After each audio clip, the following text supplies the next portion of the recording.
हुकूमत का आवाम की सेहत पर हमला। लोगों के आम इस्तेमाल की दवाओं की कीमतें भी 46% तक बढ़ गई। दर्द कम नहीं बढ़ेगा। दर्द कम करने वाली अद्वियात भी महंगी। शुगर, ब्लड प्रेशर और अल्सर की दवा भी पहुंच से दूर। लाहौर में सब्जियों की कीमतों ने आवाम को लाल पीला कर दिया। प्याज और टमाटर 80 से 100 रुपए, आलू 50 से 60 रुपए किलो में फरोख्त, लहसुन 320, अदरक 350, करेले 180 रुपए फी किलो हो गए, भिंडी 140, तोरी 120, शलजम और कद्दू 100 रुपए किलो में मिलने लगे।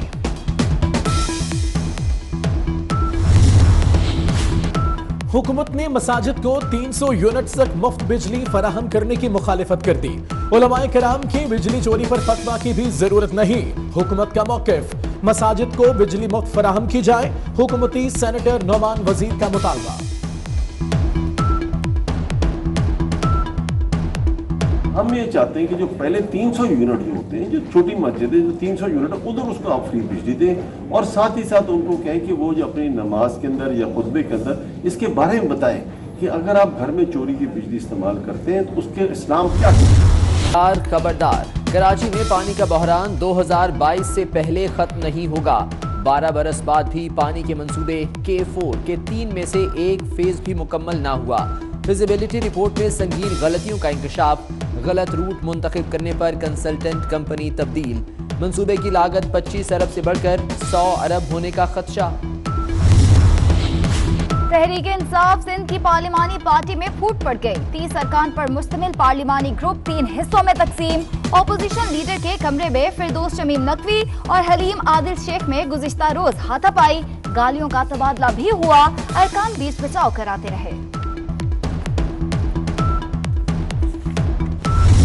सरबराही इजलास में इत्तेफाक। मुत्तहिदा अपोजिशन ने वजीर आजम के इस्तीफे और नए इंतखाबात का मुतालबा कर दिया।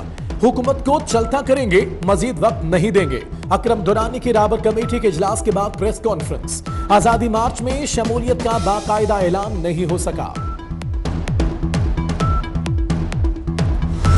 पहली बात तो ये है कि 2018 के इलेक्शन में PTI की हुकूमत पाकिस्तान की अवाम लेकर आई है और जब तक इस अवाम का कॉन्फिडेंस रहेगा उस वक्त तक कोई माइकल आल इनको नहीं निकाल सकता।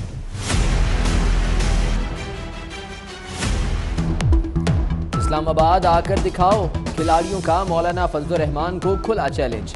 कोई माइकल आल हुकूमत नहीं गिरा सकता। वज़ीर दाखिला एजाज शाह की बढ़त।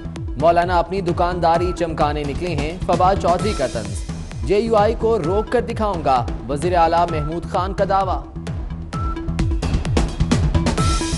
स्टेटमेंट मेरा था बिशाम के जलसे पे, मैं उस पे कायम हूँ और इंशाल्लाह मैं करके दिखाऊंगा कि कैसे मैं आपको रोकता हूँ इंशाल्लाह। किस में कितना है दम, धरने से पहले कानूनी महाज गर्म हो गया। आइन में तब्दीली और इसराइल को तस्लीम करने के इल्जामात पर अली अमीन गंडापुर ने फजलुर रहमान को कानूनी नोटिस भेज दिया। जमीयत उलमा इस्लाम का भी पलट कर रात। आमिर लियाकत को लीगल नोटिस जारी। फवाद चौधरी को भी नोटिस भेजने का फैसला।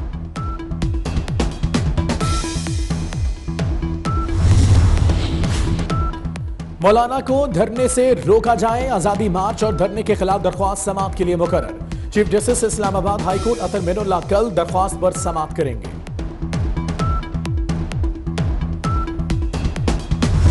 What inspires me most about China is the way they have lifted 700 million people out of poverty in 30 years.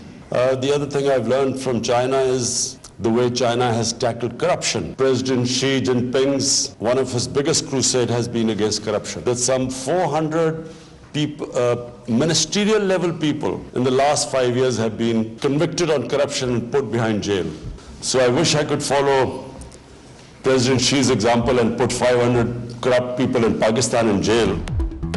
वज़ीर आज़म की 500 करप्ट अफराद जेल में डालने की ख्वाहिश। कहते हैं चीन ने 400 करप्ट वज़रा को जेल भेजा, काश मैं भी ऐसा कर सकूं।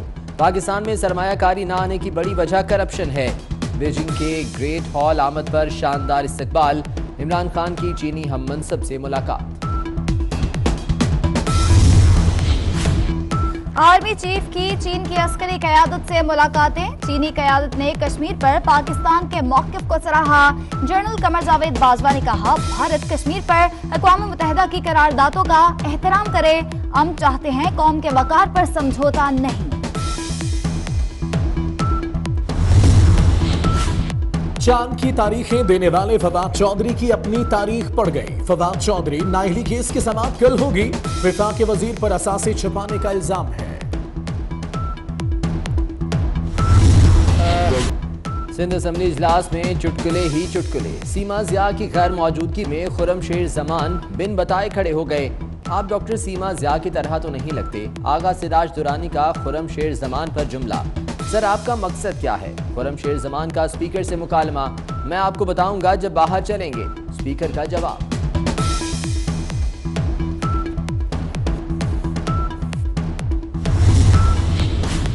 डेंगू मच्छर के वार पर वार। मुल्क में केसेस की तादाद 22,887 हो गई। जुड़वा शहरों में डेंगू ने मजीद 325 अफराद को काट लिया। पेशावर में 87 मजीद अफराद में वायरस की तस्दीक। सिंध में भी 123 मरीज सामने आ गए। अस्पतालों की निजकारी के खिलाफ डॉक्टरों का मुख्तलिफ शहरों में एहतजाज। पेशावर, लाहौर और मुल्तान में अस्पतालों की ओपीडीज बंद। मरीजों को शदीद मुश्किलात का सामना। 8 अक्टूबर 2005 के कयामत खेज ज़लज़ले को 14 साल बीत गए। आज़ाद कश्मीर के तमाम ज़िले हेडक्वार्टर्स पर दुआया तकारीब। मीरपुर के कायदे आज़म स्टेडियम में सायरन बजाए गए। 1 मिनट की खामोशी। बहाली का अधूरा काम आज भी जख्मों को ताज़ा कर रहा है। इरान में ख़वातीन का कातिल। अमेरिका की तारीख के सबसे खतरनाक कातिल सैमुअल लिटिल ने एतराफ़ जुर्म कर लिया। देख सकते हैं youtube.com/24newshd विजिट कीजिए। सबसे पहले आपको खबर दें, अद्वियात की कीमतों में एक बार फिर इजाफा कर दिया गया। फार्मास्यूटिकल कंपनीज ने अद्वियात की कीमतों में 7% इजाफा कर दिया। शुगर, ब्लड प्रेशर और अल्सर की अद्वियात 46 रुपए तक महंगी कर दी गई हैं। इसी बारे में मजीद जानेंगे। बिलाल बिर्क हमारे साथ मौजूद हैं। बिलाल, बताइएगा, दवाओं की कीमतों में एक बार फिर से इजाफा हो गया? जी बिल्कुल, फार्मास्यूटिकल कंपनीज की जानिब से अद्वियात की कीमतों में 7% इजाफा कर दिया गया है। इस वक्त मैं इस्लामाबाद की फार्मेसी में मौजूद हूँ। मेरे साथ यहाँ पे सेल्समैन हैं। आइए इनसे बात करते हैं कि कुछ अर्सा पहले भी हुकूमत की जानिब से अद्वियात महंगी की गई थी और अभी एक इजाफा जो है 7% का दोबारा हो गया है। इससे क्या असर पड़ेगा? जी सर बताएं। जी सर, पहले अभी गेनाटाउन ओडी की प्राइस थी 328। रिसेंटली उसका प्राइस बढ़ के होगी 414। अगर 414 का अगर 7% और बढ़ेगा वो बढ़ जाएगी 435 की। तो इस तरह तो एक साल में अगर 6 महीने इतनी प्राइसेस बढ़ेगी तो आवाम किस तरह इसको परचेज करेगी? जी बिल्कुल, सेल्समैन यहाँ पे हमारे साथ मौजूद थे फार्मेसी पे। उनका ये कहना है कि आवाम के लिए जो है बहुत ज़्यादा मुश्किल हो जाएगा। इस तरह रोज़ हर 6 महीने बाद जो है अद्वियात की कीमतों में अगर इजाफा होगा, जो दुआ है उसमें 12 रुपये इजाफा किया गया है। ठीक है बिलाल, बहुत शुक्रिया अपडेट करने के लिए। और महंगाई के मारे शहरियों ने अद्वियात की कीमतों में इजाफा एक बार फिर से मुस्तरद कर दिया और हुकूमत को इस पर कड़ी तनकीद का निशाना भी बनाया है। पहले ही बहुत ज़्यादा गरीब आवाम जो है वो परचेजिंग के काबिल नहीं है। खाने पीने की चीज़ें और अद्वियात की कीमतें जो हैं ये कम से कम होनी चाहिए ताकि गरीब आदमी की पहुंच में रहें और उसकी ज़िंदगी जो है आसान हो। तकरीबन 90% जो रॉ मटेरियल है हमारी अद्वियात का, वो इस वक्त महंगा हो गया है। अद्वियात पे नोटिस, हुकूमत को ऐसा नोटिस देना चाहिए जिस वजह से अद्वियात की कीमत पीछे से कम की जाए और गरीबों तक सहूलत उसकी मुहैया की जाए उनको। मेडिसिन और रोज़ हर चीज़ में मतलब बहुत ज़्यादा महंगाई है। मतलब आप गरीब आदमी जो है, एक तो उसके पास जॉब नहीं है, कोई जॉब क्रिएट नहीं हो रही नहीं, और ऊपर से महंगाई भी डबल होती जा रही है। गरीब बंदा तो है वो तो इतना अफोर्ड कर ही नहीं सकता। अभी उसको अगर नॉर्मली बुखार भी हुआ, वो क्लिनिक में जाता है, टेस्ट कराता है, 6,000 के उसके भी टेस्ट होंगे। ऊपर से डॉक्टर दवाई भी लिख दे तो उसका भी ज़ाहिर बात है काफ़ी खर्चा। अहम खबर आपको देंगे। सिंध हुकूमत ने 38 डॉक्टर्स को अगले ग्रेड में तरक्की दे दी है। 18 ग्रेड के डॉक्टर्स को 19 ग्रेड में तरक्की दी गई है। सिलेक्शन बोर्ड 2 की मंजूरी के बाद इसका नोटिफिकेशन भी जारी कर दिया गया है। सिंध हुकूमत ने 38 डॉक्टर्स को अगले ग्रेड में तरक्कियाँ दी हैं। 18 ग्रेड के हुकूमत ने मसाजिद को 300 यूनिट्स तक मुफ्त बिजली फराहम करने की मुखालफत कर दी। हुकूमत का कहना है कि उलमाए कराम के बिजली चोरी पर फतवे की भी ज़रूरत नहीं है। नौमान वजीर ने मुतालबा किया है कि मसाजिद को 300 यूनिट्स तक बिजली मुफ्त फराहम की जाए। गर्दशी कर्जे की बड़ी वजह बिजली चोरी है। हुकूमत की जानिब से मसाजिद को 300 यूनिट्स तक मुफ्त बिजली फराहम करने की मुखालफत कर दी गई है। हुकूमत का कहना है कि उलमाए कराम के बिजली चोरी पर फतवे की भी ज़रूरत नहीं है, जबकि नौमान वजीर ने मुतालबा किया है कि मसाजिद को 300 यूनिट तक बिजली मुफ्त फराहम की जाए। गर्दशी कर्जे की बड़ी वजह बिजली चोरी को करार दिया गया है।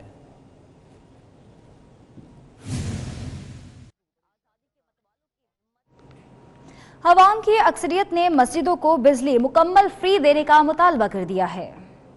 हम इसकी मजम्मत करते हैं और हम इसकी हिमायत करते हैं कि इसके 300 से भी ज़्यादा इनको बिजली दी जाए, क्योंकि ये मस्जिदें चंदा से चलती हैं, गरीब लोगों के चंदे से चलती हैं, इसलिए इनके इतने वसाइल नहीं हैं कि मस्जिद का इतना खर्चा बर्दाश्त कर सके। इदारों वालों की तनख्वाहें भी लाखों रुपए हैं, उनको हुकूमत बिजली भी दे रही है, तनख्वाहें भी दे रही है। यहाँ न हुकूमत बिजली दे रही है न तनख्वाह दे रही है, और ये अल्लाह का घर का काम है। लोग बच्चे कुरान पढ़ते हैं, लोग नमाज़ें पढ़ते हैं।